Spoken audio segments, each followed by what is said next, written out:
Fl-ewwel vot li kien hemm fil-plenarja tal-Parlament Ewropew fi Strasburgu, Franza, l-Europarlamentari Nazzjonalisti David Casa u Peter Agius ivvutaw favur riżoluzzjoni li tara li kull pajjiż fl-Unjoni Ewropea inkluż Malta jixtru armamenti biex jintużaw mill-Ukrajna fil-gwerra kontra Russja. Din ir-riżoluzzjoni titlob li Malta tinvesti 0.25% tal-prodott gross domestiku tagħha f'armamenti tal-gwerra biex jintbagħtu lis-soldati Ukreni fuq il-front. Din l-istess riżoluzzjoni qed titlob ukoll li għall-ewwel darba armamenti Ewropej jkunu jistgħu jintużaw fuq miri fir-Russja. F'kumment li għadda lil One News il-kap tad-delegazzjoni Laburista fil-Parlament Ewropew Alex Agius-Saliba qal li skont il-liġi internazzjonali meta jkollok sitwazzjoni fejn armamenti Ewropej jkunu jistgħu jintużaw fuq pajjiż jew pajjiżi terzi, hemmhekk għandek dikjarazzjoni ta' gwerra. B'hekk saħaq li bil-vot ta' Casa u Agius flimkien ma' oħrajn favur dawn l-obbligi fir-riżoluzzjoni finali, Malta u l-Ewropa qegħdin jiddikjaraw gwerra diretta kontra pajjiż terz. L-approvazzjoni ta' dan il-vot tkompli mal-kampanja li jagħmel il-grupp tal-Partit Popolari Ewropew, l-IPP, li miegħu u affiljat il-Partit Nazzjonalista. Fil-fattu l-kampanja elettorali li għaddiet il-President tal-EPP, Manfred Weber, ukoll iddikjara li l-Unjoni Ewropea jeħtieġ li tkun armata sa snina inkluż barmi nukleari.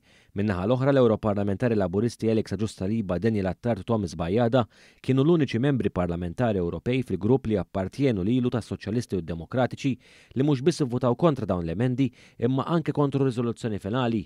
Mal-mikrofonu ta' One fil-binja tal-Parlament Ewropew fi Strasburgu, il-kap tal-delegazzjoni Laburista qal li huma għamlu dan għax ix-xogħol tal-membri parlamentari Ewropej mhux biex tipprova tintoġob mal-partiti Ewropej imma għax il-prinċipji kostituzzjonali ta' pajjiżna, inkluż dak tan-newtralità, jibqgħu importanti u sagrosanti. Meta jkollok sitwazzjoni fejn armamenti Ewropej ikunu jistgħu jintużaw fuq pajjiż terz hemmhekk għandek dikjarazzjoni ta' gwerra.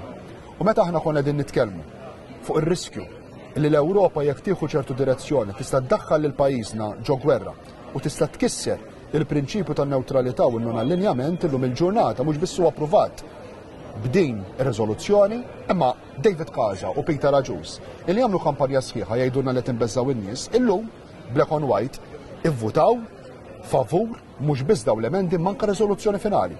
Agius-Saliba kien qed jirreferi għad diversi dikjarazzjonijiet inkluż mill-Kap Nazzjonalista Bernard Grech u l-President tal-Parlament Ewropew Roberta Metsola li mbuttaw favur dan il-pass fl-Unjoni Ewropea, imma saħansitra tennew li lesti jibgħatu lil ulied pajjiżna jiġġieldu fil-gwerer ta' ħaddieħor.